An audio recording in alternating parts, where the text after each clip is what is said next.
উজনিৰ এখন ১৩৫ বছৰীয়া ভাওনাৰ নাট শুভাৰম্ভণি অনুষ্ঠান। কেইবাখনো গাঁৱৰ হাজাৰ হাজাৰ জনসাধাৰণৰ উৎসাহ উদ্দীপনা, বিশ্বাস, আধ্যাত্মিকতা জড়িত এখন ভাওনা।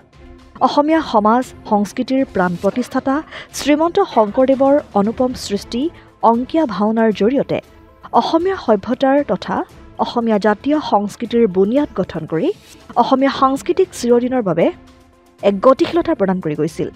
ভাওনাৰ এনে এক ঐতিহ্যৰ বাবেই ডিব্ৰুগড়ৰ বৰপথাৰবাসী ৰাইজে সুদীৰ্ঘকাল ধৰি ধাৰাবাহিকভাৱে ব্ৰজাৱলী ভাষাৰ ভাওনা উদযাপন কৰি অহাৰ লগতে এইবাৰ ১৩৫ সংখ্যক ভাওনা অনুষ্ঠিত কৰিবলৈ প্ৰস্তুতি চলাইছে।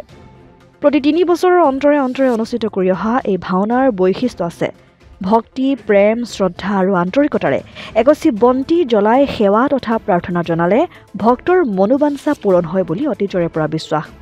সেই বিশ্বাসৰ বাবেই বৰপথাৰ কমাৰগাঁও ভাওনা আৰু সাংস্কৃতিক বিকাশ কেন্দ্ৰৰ ১৩৫ সংখ্যক ভাওনাৰ নাটখোলা পৰ্বতেই প্ৰচণ্ড গৰমকো নেওচে অগণন লোকে।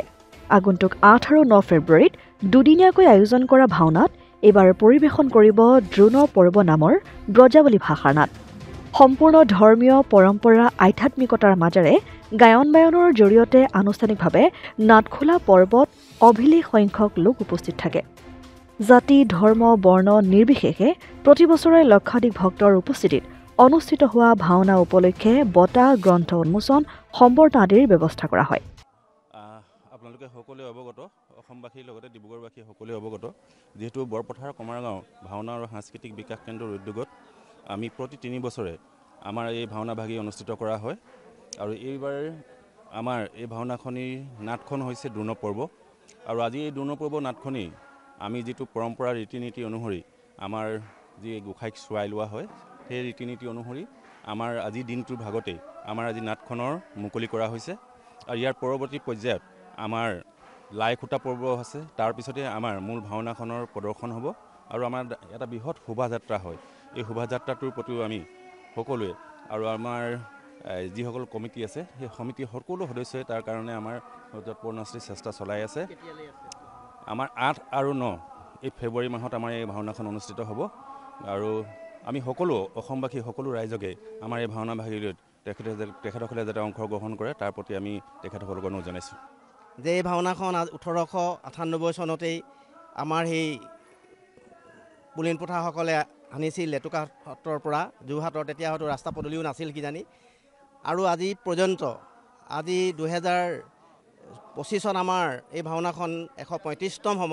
এই ভাওনাখন আজি তাৰিখলৈকে আমাৰ ৰাইজে ৩ বছৰৰ মূৰে মূৰে প্ৰদৰ্শন কৰি জীয়াই ৰাখিছে। আৰু ইয়াৰ আধ্যাত্মিকতাটো ইমান দিনে দিনে বাঢ়ি গৈছে যে এই ভাওনাখনলৈ আমি যেতিয়া আমাৰ লাই খুঁটা পোতা হয় সেইদিনা প্ৰায় ১০-১৫ হাজাৰ মানুহ আহে লাই খুঁটাত গামোচা পিন্ধাবলৈ। আৰু এই ভাওনাখনৰ পৰা আধ্যাত্মিকতা হিচাপে মই অনুভৱ কৰোঁ, মই এজন শতদেওনা পাৰ হোৱা এজন ব্যক্তি ভাওনাৰ লগত বহু জড়িত, যে এই ভাওনাখনে হয়তো আমাক এই আমাৰ বৰপথাৰৰ ৭-৮খন গাঁৱক মানে সামগ্ৰিকভাৱে কিছু সহায় কৰিছে বুলি আমি অনুভৱ কৰোঁ। এটা কথা আজি তাৰিখত মই ক'ব বিচাৰিছোঁ যে আমাৰ এই বৰপথাৰৰ নিচেই ওচৰতে থকা ব্ৰহ্মপুত্ৰ আছে।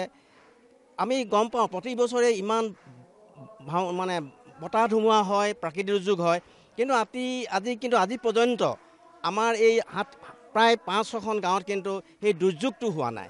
তেতিয়া আমি অনুভৱ কৰোঁ যে এই ভাওনাখনে হয়তো আমাৰ এই মহাভাৰতৰ ব্ৰজাৱলী ভাষাৰ ভাওনাখনে নিশ্চয় ইয়াৰ প্ৰভাৱ আছে। আৰু আমি গোটেই বৰপথাৰৰ প্ৰায় ২০ কিলোমিটাৰ আমি ভাগৱত ভ্ৰমণ কৰোঁ, হয়তো আমাৰ ধৰ্মপতি ভাগৱতখনেও ইয়াৰ প্ৰভাৱ পৰিছে বুলি মই অনুভৱ কৰোঁ। আৰু তাৰোপৰি এই ভাওনাখনৰ পৰা বহুতো মানুহ উপকৃত হৈছে। বহুতো বৈষ্ণৱসকল, সেৱকীসকল আহে, দান দক্ষিণা দিয়ে, আৰু তেখেতসকলে মনত যদি কিবা ইচ্ছা কৰে, বিচাৰে, সেইবিলাকো পাইছে। আজি আমাৰ নাটখোলা দিন, ইয়াতো আজি আমাক খোল দিবলৈ আহিছে, তাল দিছে, কাৰণ তেখেতসকলে নিশ্চয় কিবা এটা ইয়াৰ ফল পাইছে এই ভাওনাৰ যোগেদি, হয়তো সেইকাৰণে হয়তো দিবলৈ আহিছে। গতিকে এই ভাওনাখন জীয়াই থকাত আমাৰ কমাৰগাঁও, নগাঁও, বামপথাৰ আমি গোটেই যুৱচামেই হওক, আমাৰ জ্যেষ্ঠসকলে আমি প্ৰায় 4 মাহ আমি মহাভাৰতৰ আখৰা ইয়াত কৰোঁ।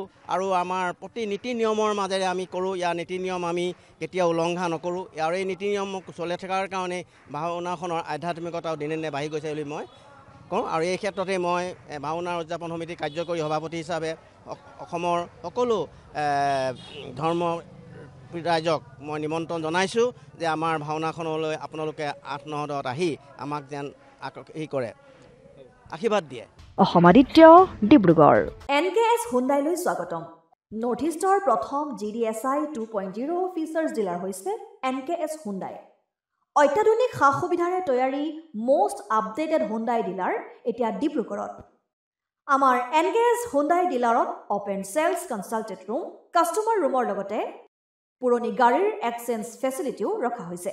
ইয়াত চেলছৰ লগতে ছাৰ্ভিচ ছেক্টৰৰ সুন্দৰ সুবিধা আছে। প্ৰয়োজনীয় সকলো এডভান্স টুলছ, হুইল বেলেন্সিং, এলাইনমেণ্টৰ অত্যাধুনিক machine, post hydraulic lift, fully train men পাৱাৰৰ লগতে nitrogen gas filling facility, fully automatic car washer ফেচিলিটিও আছে। লগতে NKS হুণ্ডাই ডিলাৰে কাষ্টমাৰসকলৰ সুবিধাৰ্থে মোবাইল ছাৰ্ভিচ ভেনৰো ব্যৱস্থা ৰাখিছে, য'ত হাইড্ৰলিক লিফ্ট, ৱাছিং facility, wheel balancing, tyre pressure check কৰাৰ লগতে বহুখিনি সুবিধাই উপলব্ধ আছে। NKS হুণ্ডাইলৈ আহক আৰু সুবিধাসমূহ গ্ৰহণ কৰক।